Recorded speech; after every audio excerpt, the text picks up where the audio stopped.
In the beginning was the Word, and the Word was with God, and the Word was God. He was with God in the beginning. There's really no way to follow that video except to say, join me on this little road that we're going to take where we talk about this one that is fully God, Jesus, in the days before his earthly birth and in the words that he shared with us at the mountain of Sinai. And I think one of the things that we will see today, one of the things I hope that we'll see today, is how intimately tied together the words and the wisdom of Jesus are to the words that were written on those 2 stone tablets.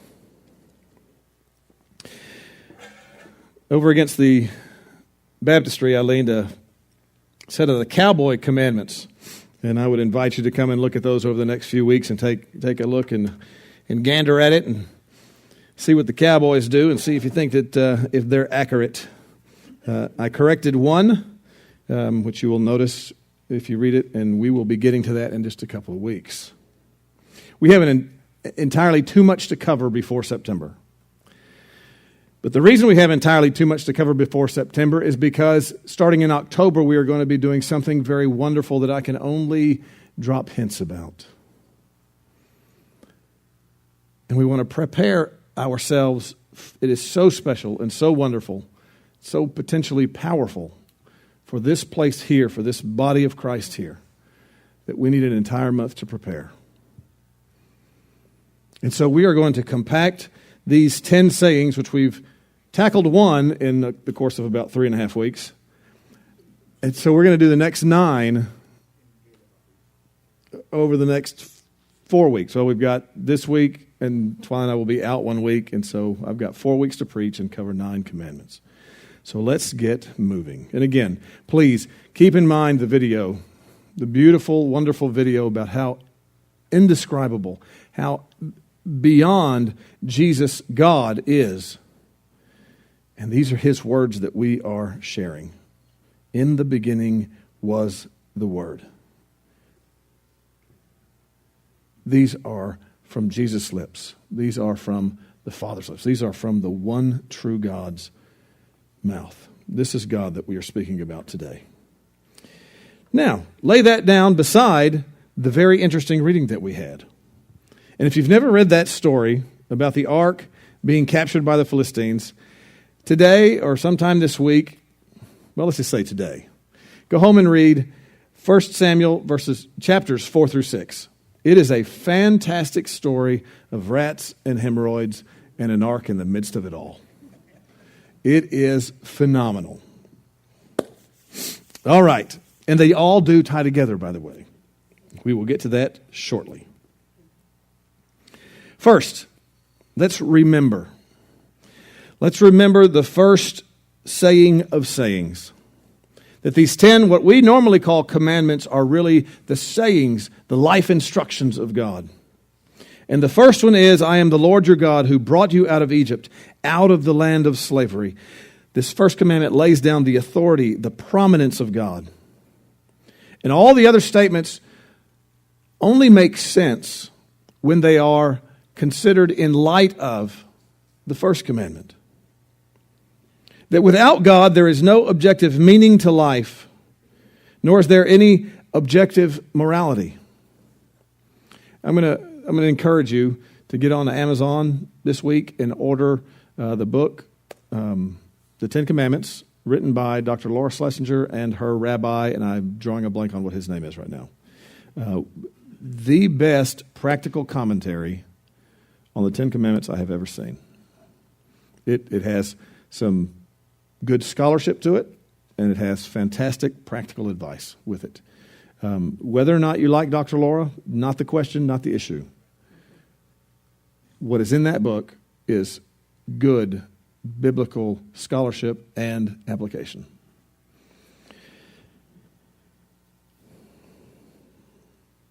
Without that first commandment, without acknowledging that first commandment, without buying into that first commandment, I am the Lord your God, the one who miraculously, powerfully, beautifully, creatively brought the slaves out of Egypt, out of the land of slavery.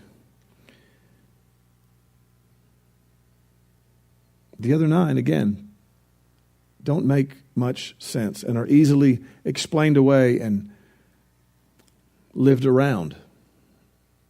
But God lays down his authority. He lays down his prominence. He lays down that he is the one that frees us. He is the one that saves us, that rescues us.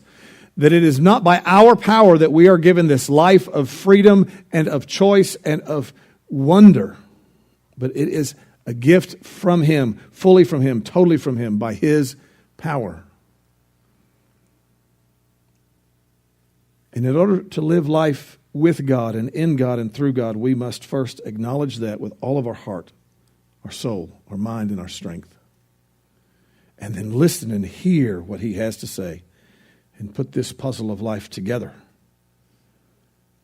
in obedience and in wonder and in awe, and remember how big and wonderful and indescribable he really is.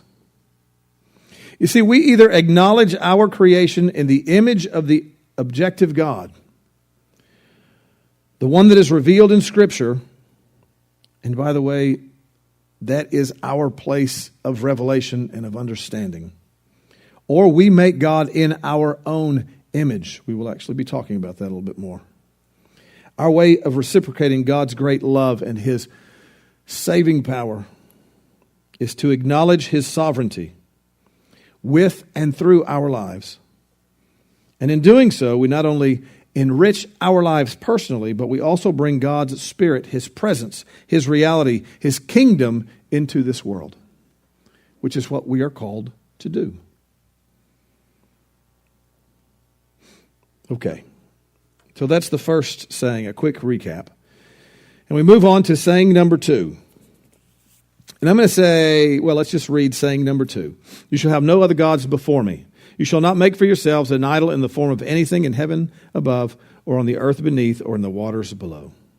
You shall not bow down to worship them, for I, the Lord, that's the Yahweh word, for I, the Lord, your God, am a jealous God, punishing the children for the sin of the fathers to the 3rd and 4th generation of those who hate me, but showing love to 1,000 generations of those who love me and keep my commandments. We're going to do 2A, 2B, and 3 today. I hope you didn't have lunch plans. This is a day of fasting. We'll get through this very quickly. I didn't hear anybody laugh, so I thought I'd laugh for you. 2A, you shall have no other gods before me. The Hebrew, and I'm going to destroy this pronunciation, al lifnei, can be translated before, beside, in front of, other than. It is the conceptual term speaking of prominence. What he is saying is, you will have no God other than me. Sounds a lot like the beginning of the Shema, doesn't it? And you'll be amazed how much these concepts and these ideas reverberate throughout these 10 commandments. And I think it's no accident that the first command is, I am the Lord your God. That's pretty clear. And then when he begins to speak to them practically about it in the Shema, as he recites the 10 commandments, he begins that by saying, God alone. Hear, O Israel, the Lord our God, God alone. He is the only God.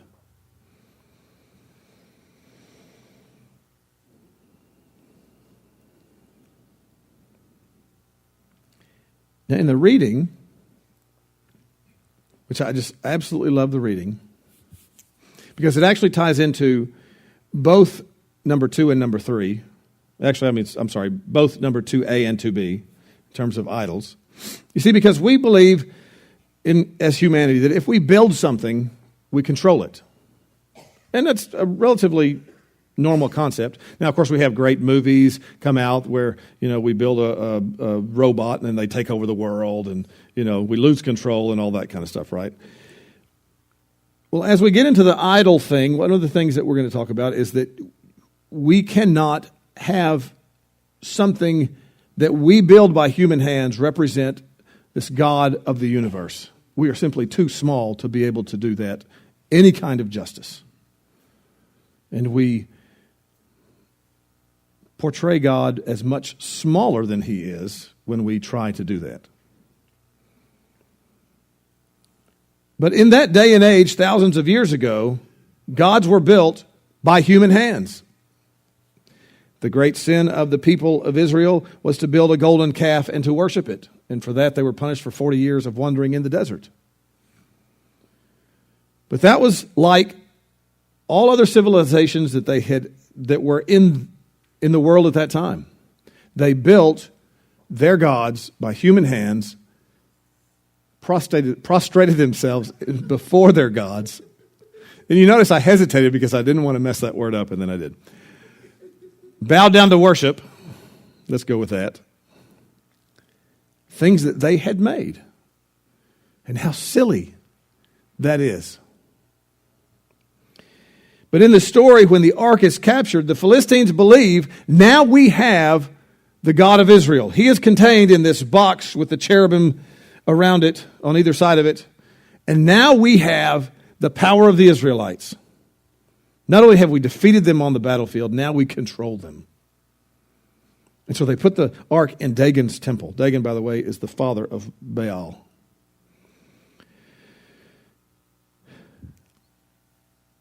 The next morning, I'm sorry. They put the ark beside Dagon. Near Dagon. That's a different word than it is in the Ten Commandments in the beginning of the second saying.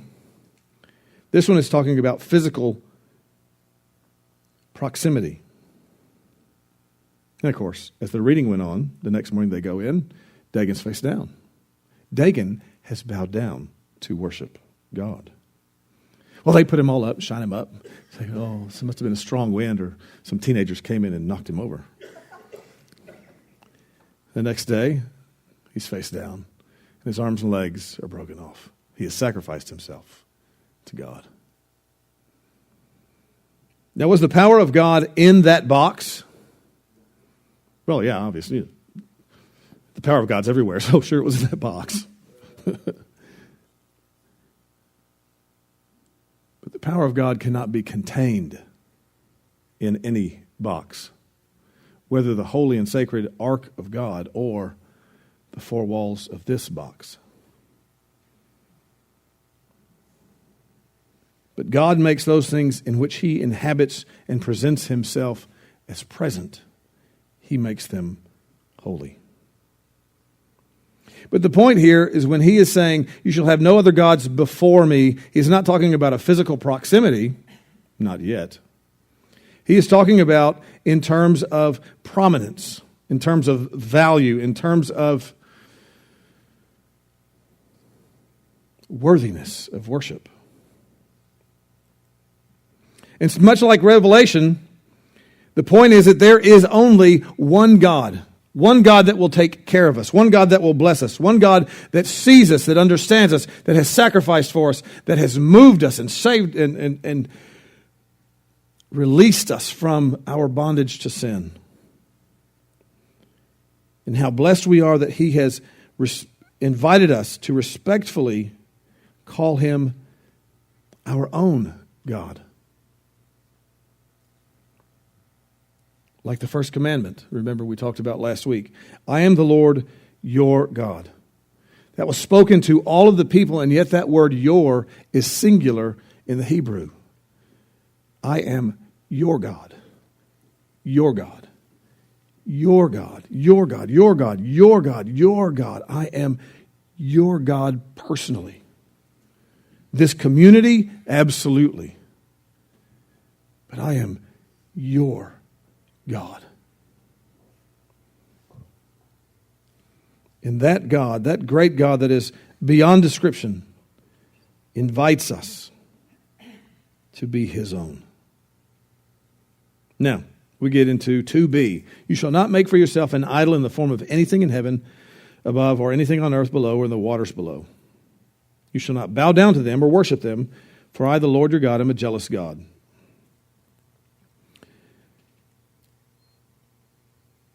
God is so big, so strong, and so mighty. I mean, there's nothing that our God cannot do. And how foolish it is for us to think that we can create something to control him or to represent him or to embody him. There's nothing that we can make, nothing that we can even imagine can properly portray the beauty and the mystery, the power and the beyond imaginability of our glorious God.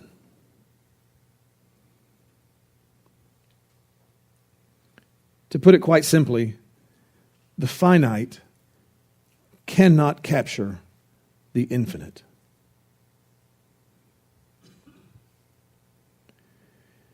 And now, while we don't build idols physically any longer, this commandment, this saying really deals with what these physical idols represent.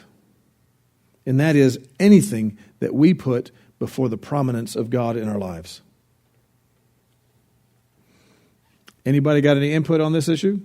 What might be a modern day idol? Power? What else? Money, the pursuit of money. Prestige. Sports. Somebody said something back here. Golf. That's for people that like to punish themselves. Our children. What else? Physical beauty. Television. Careful now, you're stepping on toes. What else? What else might be a modern day idol? Cell phones. Yeah. We talked about that a few weeks ago. The internet. Food. Absolutely. I don't know what you're talking about. Anything that we give a greater importance than God in our life is our idol. And to be completely honest, and we need to be completely honest, there are idols all around us pressing us for attention. There are potential idols all around us pressing for attention. The one that we left off was the trifecta, the unholy trinity, me, myself, and I. The narcissism of the world. But as you were throwing out all these excellent ideas, in truth, that really is all about the narcissism that we have created and bought into and participate in, isn't it? That our idea of beauty or health or relationships, that is the ultimate end game of life, is sad because as humans, right, we're going to fail each other and fail each other badly. It is only God who is perfect, only God whom we can fully trust in. So if we get our esteem, if we get our value and our worth from other people, we are going to be ultimately very disappointed and crippled. That's not an excuse for anybody to say, well, I'm just human, so I can treat that person however I want. That's just silly. But we have to be careful where we get our nourishment of life. Our strength, our character, our hope, our happiness, our joy. Because the things of this world, whether it's job or family or drugs or alcohol or eating / food, reputation, status, money, power, all the things that we listed. In comparison to God, all of those things are nothing. And as Lawrence talked about at the table, these memorials that move us so deeply, when compared to the sacrifice that Jesus made and the continuing presence of Him in our lives and the not just the forgiveness, but the empowering that we have and the life that we have in him. It's symbolized at this table is so much deeper and greater and wonderful.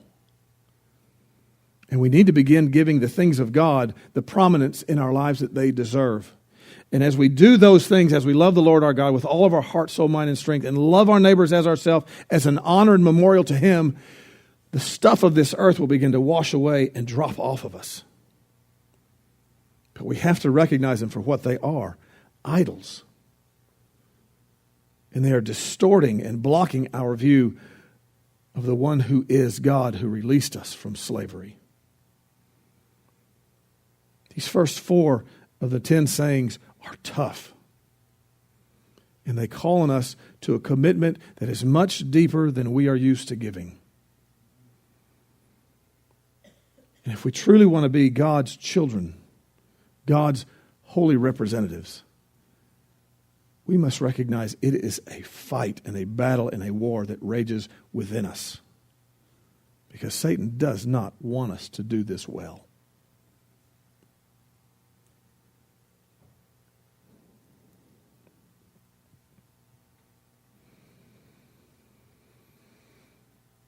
Idolatry is what happens when we make God in our image for our gain, so that we might manipulate our world, so that we might be happy according to our own narcissism.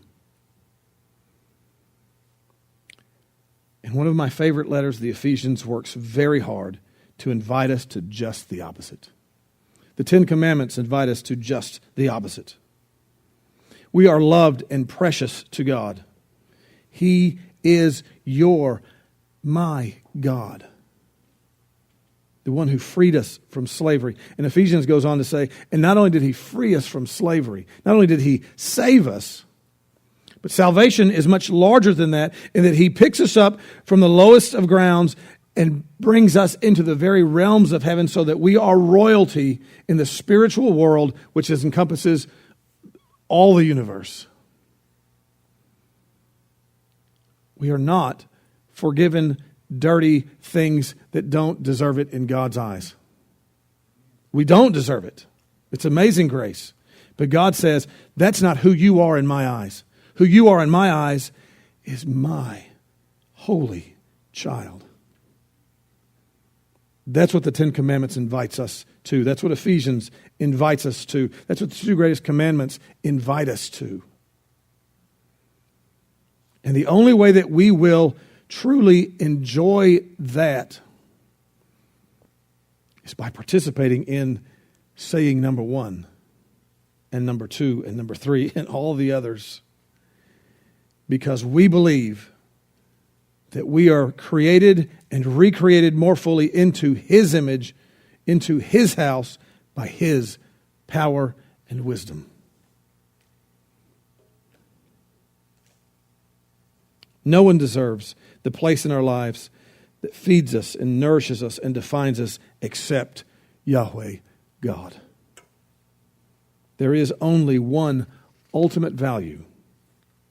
There is only one true God, Yahweh alone. Saying number 3, you shall not misuse the name of the Lord your God, for the Lord will not hold anyone guiltless who misuses his name. Ouch. Now in the KJV, you know that it says you shall not use the name of the Lord your God in vain. Right? So what are some of the ways that we do that? Audience participation time. Anyone? OMG. And why is that using God's name in vain? Because it's really not talking about the worship of God. It's talking about surprise at something that It's just a flippant use of God's name. Right. I have a friend that got in an elevator one day, and somebody said, GD. And he turned around as the elevator was going up. He said, please don't say that about my Lord and Savior. He did so much for me. it hurts my soul to hear his name used so flippantly. And of course, their faces were just like,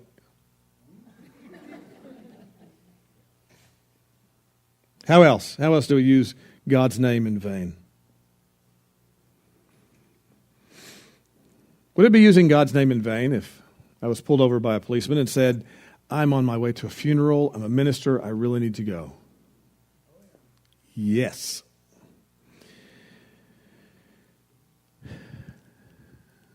Would it be using God's name in vain if we were to say, well, I am a Christian and God says that homosexuals are all going to hell? Yes. You're not going to win anybody over by judgment. We know that. And yet, we hide behind that. I want to tell you a little story. When I was little, my two David friends, David Fulton and David Bennett, I probably shouldn't be mentioning full names, should I? Probably 7 or 8 years old, summer in Houston, and we decided it'd be a great idea to throw mud balls at cars. Behind David Bennett's house, there's a great big field that we could hide in very easily, so we took bunches of mud balls, and car approaches, and we just, there's 3 mud balls going, and one of them smacked the center of the windshield. Of course, there was a great rejoicing and tire screeching, which cut short our rejoicing. So we tore out through the field, headed straight to David Bennett's house, which we, when you're 7 or 8 years old, you haven't really fully planned an escape. So our heads were probably bobbing up and down, above the field. And so the gentleman just follows us right over there, gets out of his car, stomps up. The Bennetts had a really cool house and a separated garage that was covered, by the ceiling was still there, right? The roof was still there, but there was the walkway.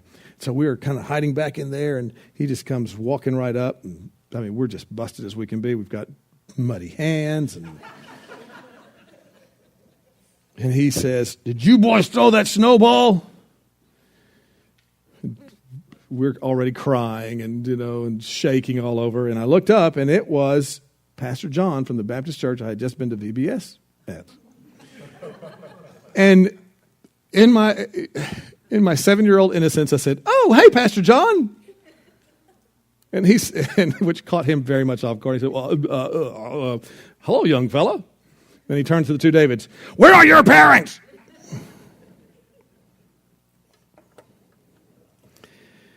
Now that's kind of reverse engineering using God's name to get what I wanted, which was not in trouble.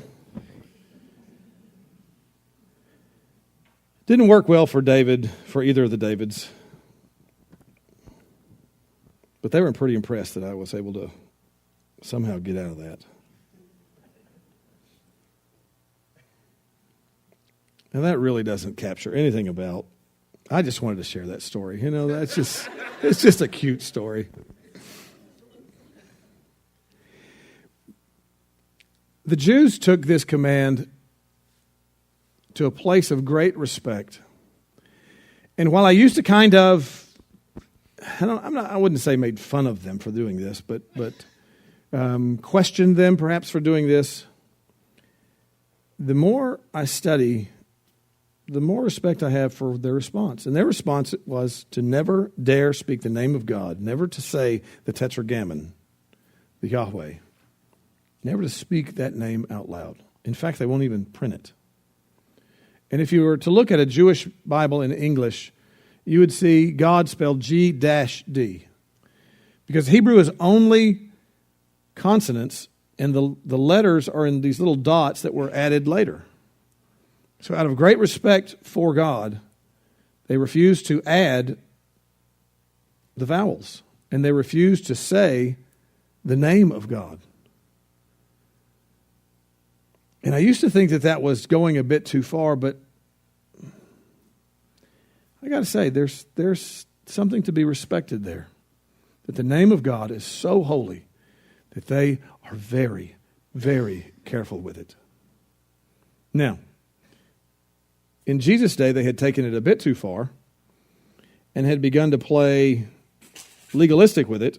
In Matthew chapter 5, in the middle of the Sermon on the Mount, beginning of the Sermon on the Mount, Jesus is addressing different issues and says, again, you have heard it was said to the people long ago, do not break your oath, but keep the oaths that you have made to the Lord. But I tell you, do not swear at all, either by heaven, for it is God's throne, or by earth, for it is his footstool, or by Jerusalem, for it is the city of the great king. Do not swear by your head, for you cannot even make one hair black or white. This is obviously before hair coloring, right? Simply let your yes be yes and your no be no, and anything beyond this comes from the evil one. Now, that's a great window into what this commandment, this saying, is actually about. Your life, my life, under our God should be so pure, so honorable, that if we ever say, I will do this, everyone in our circle of friends and acquaintances will know it will be done because we are people of our word, because we are people of the word. This commandment is not about using the name of God specifically. It is about life. It is about hallowed be thy name. And when we live life in any way that throws mud on the life of God, on the name of God, when we dirty his reputation, when we fall short of representing him very well, we are misusing the name of God. This is about life. Our Father who is in heaven, Jesus teaching us to pray, hallowed, honored be your name in my life. In the Shema, you shall serve and love the Lord your God with all your heart and all your soul and all your strength. We only call on the name of the God. We only call on the name of God in prayer, in fellowship with him, in understanding that he is always with us, and in listening to him and listening for him, because we are always representing him.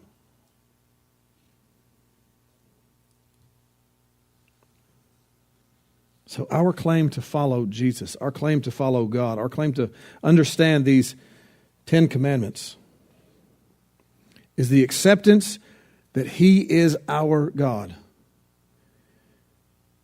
that he has gracefully freed us from slavery, that he has given us a salvation which is not just a freedom from sin, but is also an equipping for life. And we are making a lifelong and a lifestyle commitment to follow him, to submit to him, and to obey him. So the point becomes that when words are important, they are powerful, they are meaningful, and they flow from the life that speaks them. So our attitude when we speak the name of God reveals the attitude of our heart towards the name we speak. And more importantly, our life reveals what we think of the name of God. We are not called to live lives based on our own wisdom, our own importance, but to live in purposeful submission and in honor of God. Sayings 2 and 3 warn us against idle words. Nothing has a prominence even close to God's. In our words, it's a metaphor for our life.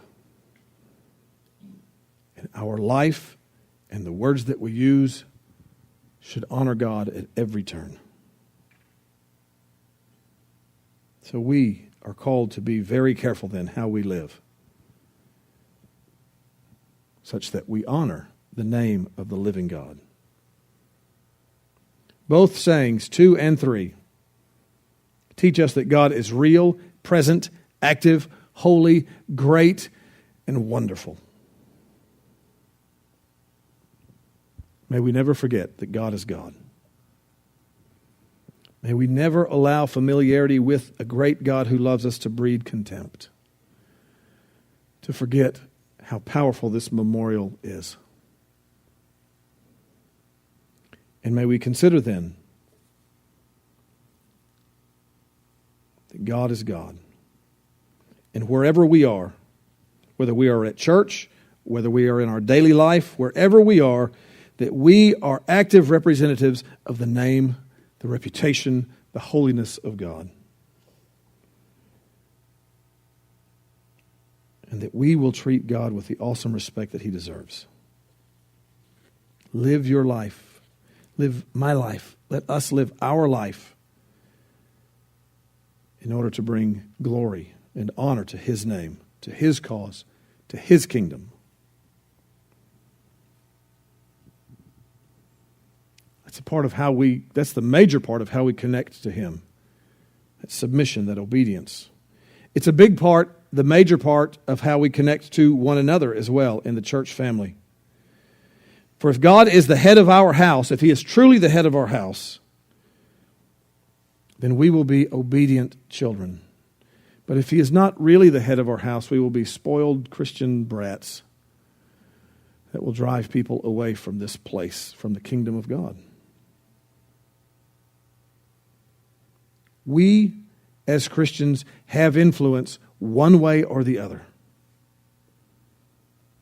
The question is our influence for God, or are we throwing mud balls at the name of God with our life?